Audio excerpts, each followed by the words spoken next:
السلام علیکم ورحمۃ اللہ وبرکاتہ ان الحمد للہ والصلاة والسلام علی سید الانبیاء وعلی آلہ وصحبہ اجمعین اما بعد فاعوذ باللہ من الشیطان الرجیم بسم اللہ الرحمن الرحیم انشاءاللہ الرحمن۔ آج کے اس لیسن میں سورۃ النساء 29 اور 30 ان دو آیات کا ترجمہ اور معنی کی مختصر سی وضاحت ہم پڑھیں گے اللہ کے حکم سے۔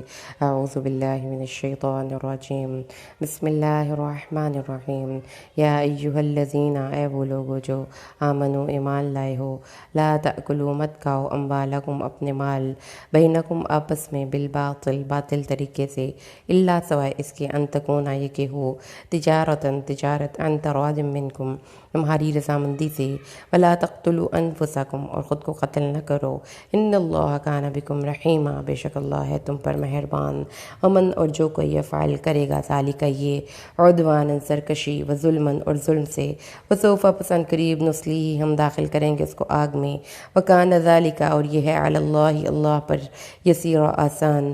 اعوذ باللہ من الشیطان الرجیم بسم اللہ الرحمن الرحیم یا ایہا الذین آمنوا لا تأکلوا اموالکم بینکم بالباطل الا ان تکون تجارۃ عن تراض منکم ولا تقتلوا انفسکم ان اللہ کان بکم رحیما ومن یفعل ذلک عدوانا وظلما وسوف نصلیہ نارا وکان ذلک علی اللہ یسیرا۔ اے ایمان والو، ایک دوسرے کا مال ناجائز طریقے سے نہ کھاؤ سوائے اس کے کہ باہمی رضامندی سے تجارت ہو، اور اپنے آپ کو مت قتل کرو، بے شک اللہ تم پر رحم فرمانے والا ہے، اور جو کوئی کرے گا یہ سرکشی اور ظلم سے تو ان قریب ہم اس کو آگ میں داخل کریں گے، اور یہ اللہ پر بہت آسان ہے۔ آج کے لیسن میں انشاءاللہ پیاری بہنوں ہم کچھ احادیث پڑھ لیں۔ سب سے پڑھ لیں کہ اپنے آپ کو قتل کرنا یہ اللہ تبارک و تعالیٰ نے اس آیت کے ریفرنس میں نہ صرف یہ کہ حرام قرار دیا ہے، بلکہ جو اپنے آپ کو قتل کرنے کا عمل کا مرتکب ہوگا اس کا ٹھکانہ دائمی دوزخ ہے۔ تو اللہ تبارک و تعالیٰ کے نبی صلی اللہ علیہ وسلم نے یہ بات ہمیں بتائی اور سمجھائی ہے کہ انسان کے جسم کا اس پر ایک حق ہے، وَلِجَسَدِكَ عَلَيْكَ حَقًّا، جسم کا تم پر حق ہے، آنکھوں کا تم پر حق ہے۔ اور رسول صلی اللہ علیہ وسلم نے اس لیے فرمایا کہ جو شخص اپنے آپ کو قتل کرنے کی کوشش کرتا ہے وہ دوزخ میں جائے گا اور اس میں ہمیشہ ہمیشہ رہے گا۔ اس کی علاوہ رسول صلی اللہ علیہ وسلم کی ایک اور حدیث بھی سن لیجئے۔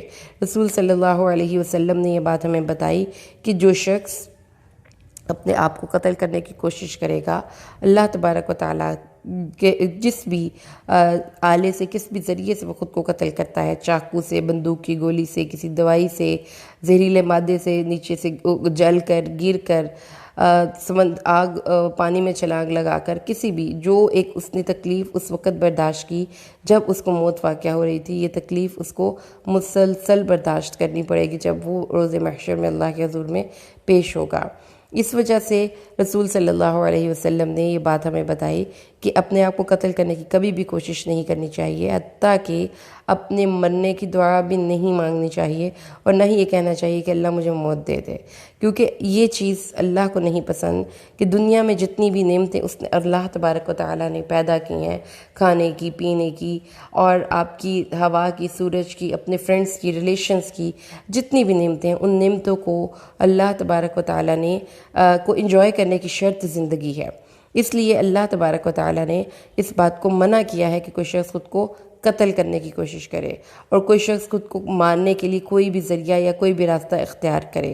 اور اس کے علاوہ ایک اور چیز ہی کیوں منع ہے؟ کیونکہ ہماری زندگی اللہ کی امانت ہے۔ اللہ تبارک و تعالیٰ نے ہمیں زندگی عطا کی تو اللہ کے حکم کے مطابق ہمیں اپنی زندگی کو گزارنا چاہیے۔ اس کے بارے میں بہت سی سخت احادیث ہیں جو کہ خودکشی کو حرام فعل کنسیڈر کرتی ہیں۔ رسول صلی اللہ علیہ وسلم نے فرمایا، جس شخص نے اپنے آپ کو پہاڑ سے گرا کر خودکشی کر لی وہ شخص ہمیشہ دوزخ میں گرایا جائے گا اور وہاں بھی ہمیشہ ہمیشہ رہے گا اور کبھی بھی اسے نہیں نکلے گا۔ جو شخص زہر پی کر خودکشی کرے گا اس کا زہر اس کے ہاتھ میں ہوگا جسے وہ دوزخ کی آگ میں پیے گا، وہ دوزخ میں ہمیشہ رہے گا اور اسے کبھی نہیں نکلے گا۔ جس شخص نے لوہے کے ہتھیار سے اپنے آپ کو مار ڈالا اس کا وہ ہتھیار دوزخ کی آگ میں اس کے ہاتھ میں ہوگا جس کو وہ اپنے پیٹ میں گھونپے گا اور دوزخ میں ہمیشہ ہمیشہ رہے گا۔ یہاں پہ دوزخ میں ہمیشہ ہمیشہ کا مطلب کیا ہے کہ آپ کو وہاں سے نکلنا اور چھٹکارا پانا ممکن نہیں ہے۔ تو جو اب یہ ہم سوچ لیتے ہیں کہ اس تکلیف سے چھٹکارا مل جائے گا، تو یہ تکلیف سے چھٹکارا ممکن نہیں ہے۔ اب تو گھبرا کے کہتے ہیں کہ یہ مر جائیں گے، مر کے بھی نہ چین پایا تو کدھر جائیں گے۔ حضرت ابو ہریرہ رضی اللہ تعالیٰ عنہ کہتے ہیں رسول صلی اللہ علیہ وسلم نے فرمایا، جس شخص نے گلا گھونٹ کر اپنے آپ کو مار ڈالا وہ دوزخ میں بھی اپنا گلا گھونٹے گا، جس شخص نے اپنے آپ کو نیزہ مار کر خودکشی کی وہ دوزخ میں بھی خود کو نیزہ مارے گا۔ ایک اور حدیث میں ہے، حضرت جندب بن عبداللہ بیان فرماتے ہیں رسول صلی اللہ علیہ وسلم نے ایک دن فرمایا، تم سے پہلے گزرے ہوئے لوگوں میں سے ایک شخص تھا جو کسی طرح زخمی ہو گیا، چنانچہ جب زخم کی تکلیف شدید ہونے کی وجہ سے اس نے صبر کا دامن ہاتھ سے چھوڑ دیا اور چھری اٹھائی اور اپنے ہاتھ کو کاٹ ڈالا جس میں زخم تھا۔ نتیجہ یہ ہوا کہ اس کا خون نہ رکا اور وہ مر گیا۔ اللہ نے فرمایا، میرے بندے نے اپنی جان کے بارے میں میرے فیصلے کا انتظار نہیں کیا بلکہ اپنے آپ کو خود ہی ہلاک کر ڈالا، لہٰذا میں نے اس پر جنت کو حرام قرار دے دیا۔ تو اس لیے یہ ایک ایسا عمل ہے جو کہ مذموم بھی ہے، کبھی بھی ہے اور اللہ کو ناپسند بھی ہے۔ جب انسان خود اپنی جان لینے کی کوشش کرتا ہے تو مختلف معاشرے اس کو مختلف طرح سے رد عمل دیتے ہیں۔ کہیں اس کو سماجی اور معاشی طور پر غلط سمجھا جاتا ہے، تو کہیں اسے درست اور کبھی کبھی قابل ستائش عمل کا بھی درجہ دیا جاتا ہے۔ ایک رپورٹ کے مطابق عالمی سطح پر ہر 40 سیکنڈ میں ایک شخص خودکشی کرتا ہے۔ مجموعی طور پر سالانہ 8 لاکھ افراد اپنی زندگی کا خاتمہ کرتے ہیں۔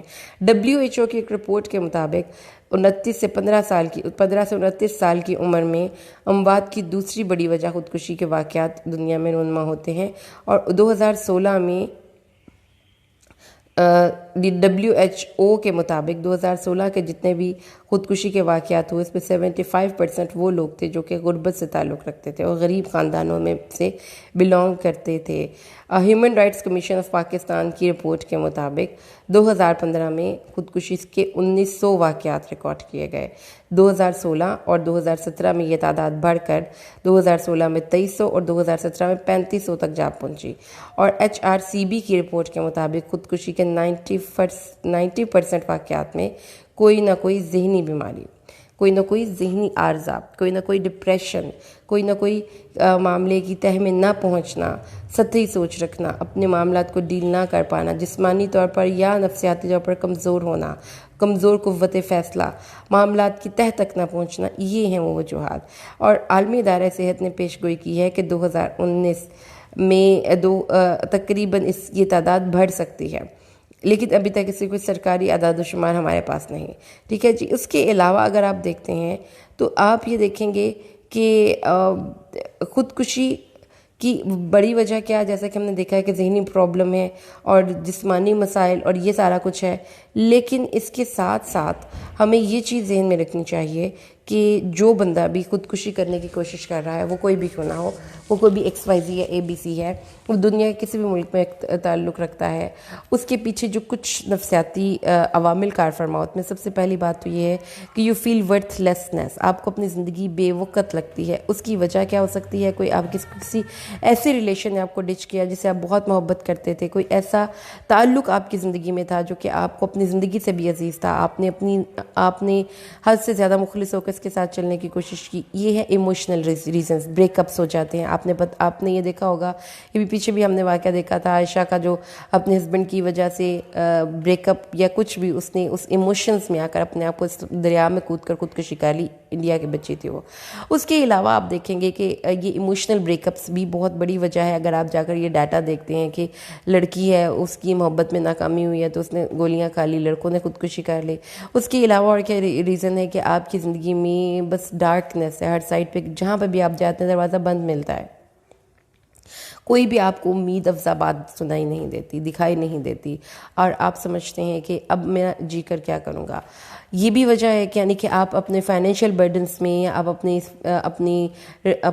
رسپانسبلٹیز کو فلفل کرنے کے لیے کچھ اپنے آپ کو پرابلم سے فیل کرتے ہیں، تو اس وقت کچھ لوگ جو کمزور قوت ارادی کے مالک ہوتے ہیں وہ خودکشی کر لیتے ہیں۔ ایک اور چیز جو بہت امپورٹنٹ ہم نے دیکھی وہ یہ ہے کہ ہماری سوسائٹی نے کچھ ایسے سرٹن سٹینڈرڈ سیٹ کر دیے ہیں، جیسے کہ پیچھے ایک بچے نے خودکشی کی 10th کلاس کے بچے کا میں نے پڑھا، اس نے لیٹر لکھا سوسائڈ نوٹ لکھا جس میں اس نے کہا کہ میں بہت اچھے مارکس لینا چاہتا تھا اور میں چاہتا تھا کہ میں ڈاکٹر بنوں، لیکن اب میں اتنے مارکس نہیں لے پایا تو میں اپنے والدین کو دکھی نہیں دیکھ سکتی، تو اس نے خودکشی کر لی پنکھے سے لٹک کر۔ کچھ ایسے لوگ ہوتے ہیں جو کہ کہیں پہ جاب حاصل کرنا چاہتے ہیں، کوئی ان کے پاس فائنینشیل ریسورسز نہیں ہوتے، اپنے بچوں سمیت وہ دریا میں کود جاتے ہیں، آگ لگا کے خودکشی کر لیتے ہیں۔ یہ بھی واقعات ہمارے سامنے ہیں۔ تو اس میں اس واقعے کو بہت ٹو نیو سمپل لینا تو ہم نہیں کر سکتے۔ اگر ایک انسان غربت کی وجہ سے خودکشی کر رہا ہے تو اوبویسلی اس کے ساتھ اس کا معاشرہ بھی پورے کا پورا شامل ہے اس جرم میں، جو اس کو اس مقام تک لے کر آیا کہ اس کو بھوک کی وجہ سے خودکشی کرنی پڑی، اس کے گھر میں کچھ نہیں۔ لیکن دوسری صورت میں ایک چیز جو بہت امپورٹنٹ ہے، کیونکہ اللہ نے فرمایا کہ بلا تقتلوا انفسکم ان اللہ کان بکم رحیما، کہ آپ کی زندگی میں پرابلمس کب لگتے ہیں یا آپ ان پرابلمس کو کب اتنا سر پہ سوار کر لیتے ہیں کہ آپ کو اپنی زندگی ہی ختم کرنے کا خیال آ جاتا ہے۔ وہ اس لیے آتا ہے کہ آپ یہ محسوس نہیں کرتے کہ ہمارے اوپر بھی کوئی ہے، ہمارا کوئی ہے، کوئی بہت اپنا، کوئی بہت پیارا، کوئی بہت محبت کرنے والا، جو اس مسئلے کو بہتر طریقے سے ہینڈل کر سکتا ہے۔ شرط صرف یہ ہے کہ ہم نے اپنی سوچوں کے گھوڑوں کو نہیں دوڑانا اور اس پر توکل کرنے ہیں، چھوڑ دینا ہے اپنا ہر معاملہ اس کے سپرد، تو وہ آپ کو اس سے نکالے گا۔ اچھا، ایک ٹپ کی بات ہے جو میں آپ کو بتاؤں گی انشاءاللہ، اور یہ بہت بہت پتہ کی بات ہے۔ سورۃ الضحیٰ جو ہے، سورۃ الضحیٰ جو 30ویں سپارے میں ہے، جب بھی کبھی ڈپریشن شدید ہو کہ آپ کو لگے کہ ورتھ لیسنس اتنی ہے زندگی کے، جی کہ ہم کریں گے تو کریں گے کیا، اتنا پریشانی ہے، کوئی سمجھ نہیں آ رہی، ہر دروازہ بند مل رہا ہے، تو آپ سورۃ الضحیٰ کو ترجمہ سمیت پڑھا کیجئے، ترجمے کو فوکس کر کے پڑھا کیجئے، یہ سوچ کر کے یہ مجھ سے مخاطب ہے۔ کیا ہے اس کا ترجمہ؟ اعوذ باللہ من الشیطان الرجیم، بسم اللہ الرحمن الرحیم، والضحیٰ واللیل اذا سجی، سورج کی روشنی کی قسم اور رات کی قسم جب وہ جا جائے۔ یہی دو سٹیٹس ہیں نا ہمارے دن میں، یا تو سورج ہے یا پھر رات ہے۔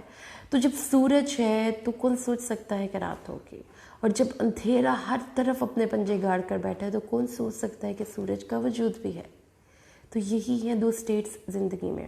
اللہ نے فرمایا آپ کو اگر بہت پرابلم ہے، یو تھنک دیٹ کہ کوئی مسئلہ حل نہیں ہو رہا، تو نکلیں نیچر کے قریب ہوں، دیکھیں آسمان پہ سورج کے بدلتے ہوئے رنگوں کو، اور آخر میں جب وہ ٹکیا سی بن کر غروب ہوتا ہے اور پھر رات چھا جاتی ہے، اور پھر جب اس رات کے ساتھ اسرار ہوتے ہیں، اس اسراروں کے ساتھ اس کچھ نا امیدی ہوتی ہے، اندھیرے ہوتے ہیں، تو سوچا کیجئے کہ اس وقت سورج کا وجود تو ہے لیکن ابھی نہیں ہے، لیکن وہ آئے گا۔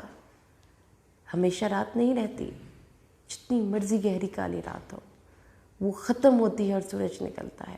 تو اللہ نے فرمایا والضحیٰ واللیل اذا سجی، جو تم پر مہربان رب ہے، رحیم فعیل کے وزن پر استمرار، کنٹینیوٹی کا صیغہ ہے، ہر وقت سے وہ تم پر مہربان ہے۔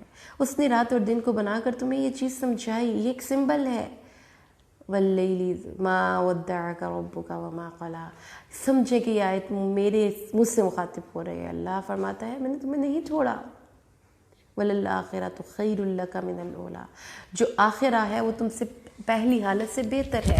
اس میں آخرت اور اولا کو اس کے روٹ کے میننگ کے ساتھ سمجھے، اولا پہلا یعنی کہ اس وقت کی کنڈیشن، اور آخرت جو اس کے بعد آنے والی کنڈیشن۔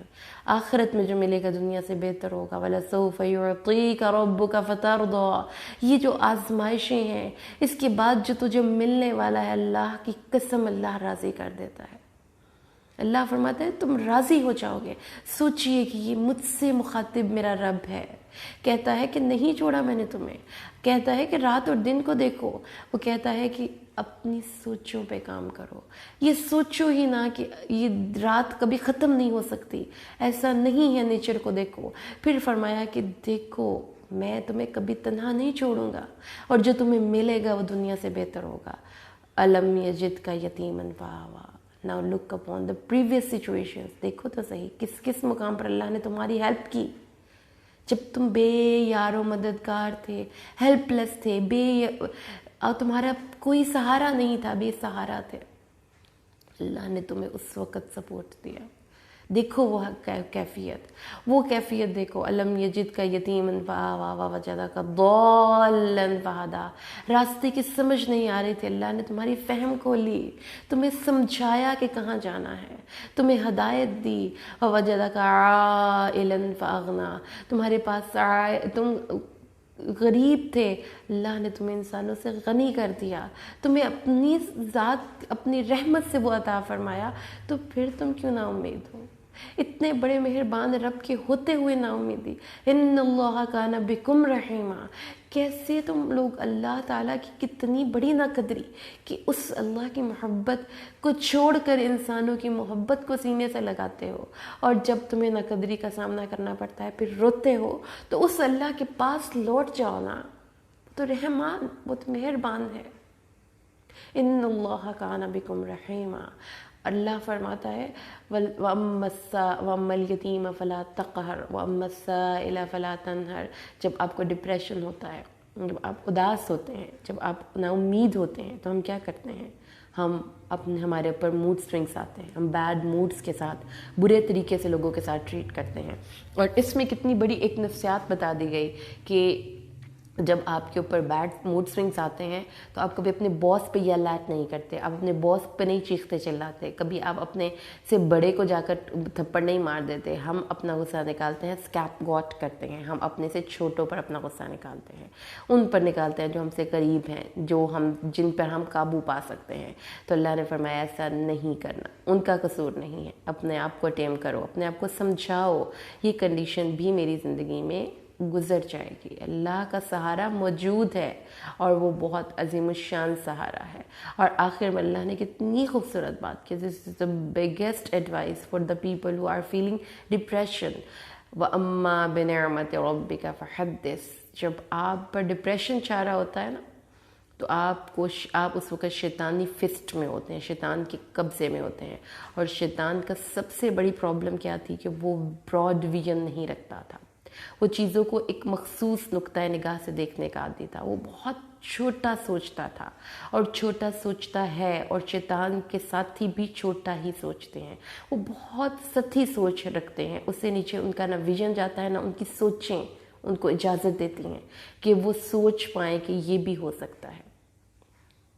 تو اللہ نے فرمایا کہ اتنی نعمتوں کے بعد اگر ایک چھوٹی سی تکلیف آ گئی ہے تمہاری زندگی میں، کوئی بڑی سے بڑی تکلیف بھی ان نعمتوں کے مقابلے میں تو چھوٹی ہی ہوگی نا جو اللہ نے ہمیں دے رکھی ہیں، تو اللہ فرماتا ہے تو پھر کوئی تکلیف جو تمہارے دل کو پریشان کرتی ہے، اس تکلیف سے نکلنے کا ایک بگ ایڈوائس کیا ہے کہ اپنے اللہ کی نعمتوں کو بول کر بتاؤ، خود بولو اونچی آواز میں، خود کو ریکارڈ کر لو فون پر، یہ کر لیا کریں۔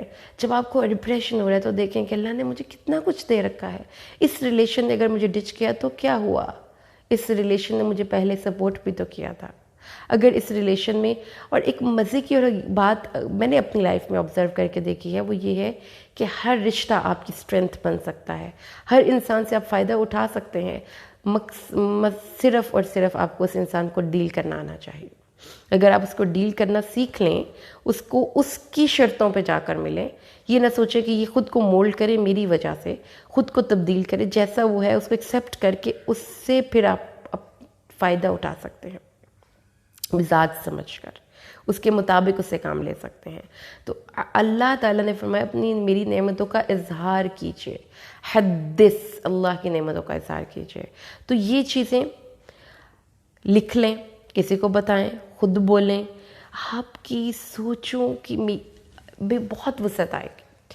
اور سب سے بڑی بات یہ ہے کہ جب بھی تکلیف آئے، اللہ کے ذکر کا سہارا، اس کے بنا کچھ بھی پاسبل نہیں کہ آپ پازیٹیو ہو جائیں، آپ نیگیٹو ہی رہیں گے، کیونکہ شیطان آپ کو رلائے گا، شیطان آپ کو اداس کرے گا، شیطان آپ کو اس ریلیشن کے بارے میں بار بار ریپیٹیڈلی آپ کے دماغ میں وسوسے ڈالے گا، آپ کو اس کی ساری باتیں یاد آئیں گی۔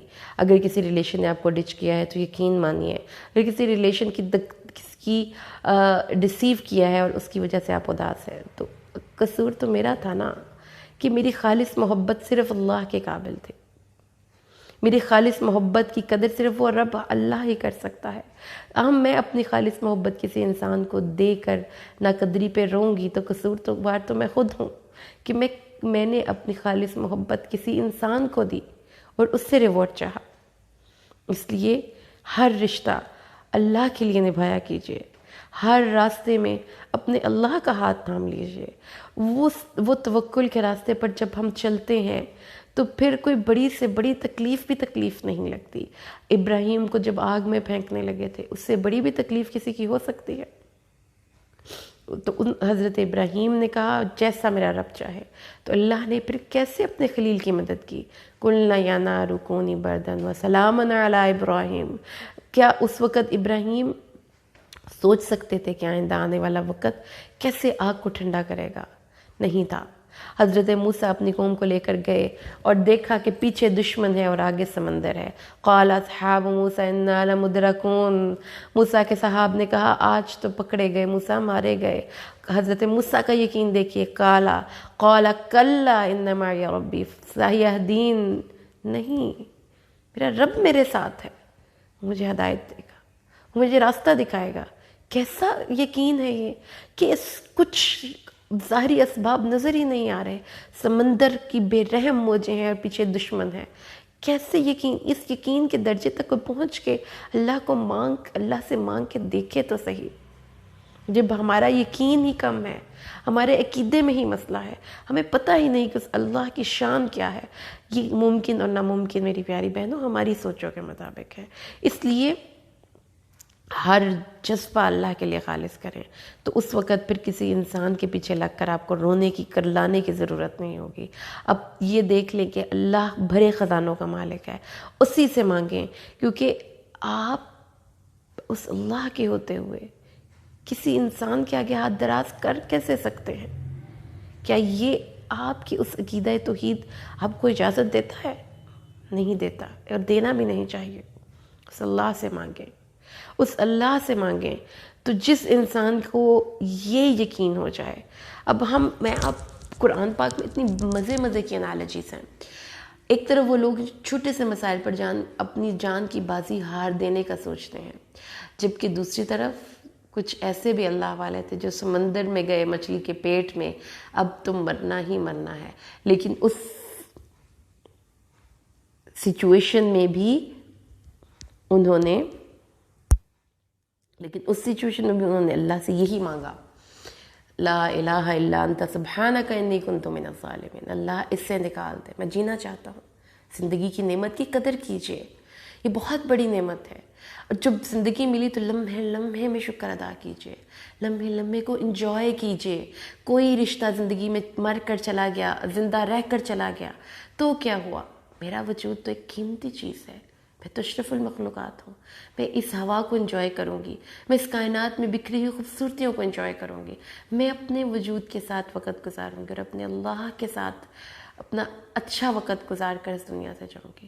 تو شیطان کو زندگی سے نکالیں گے تو یہ وسعت آئے گی، ورنہ چھوٹے چھوٹے مسائل پر خودکشیوں کا رجحان ایسے ہی بڑھتا رہے گا. اللہ سے دعا کیجئے اللہ ہمیں قرآن کو سمجھ کر پڑھنا اور اس پر عمل کرنا آسان کر دے. آمین. بارک اللہ لی ولکم فی القرآن الحکیم ونفعنی وإیاکم بالآیات والذکر الحکیم. السلام علیکم ورحمۃ اللہ وبرکاتہ.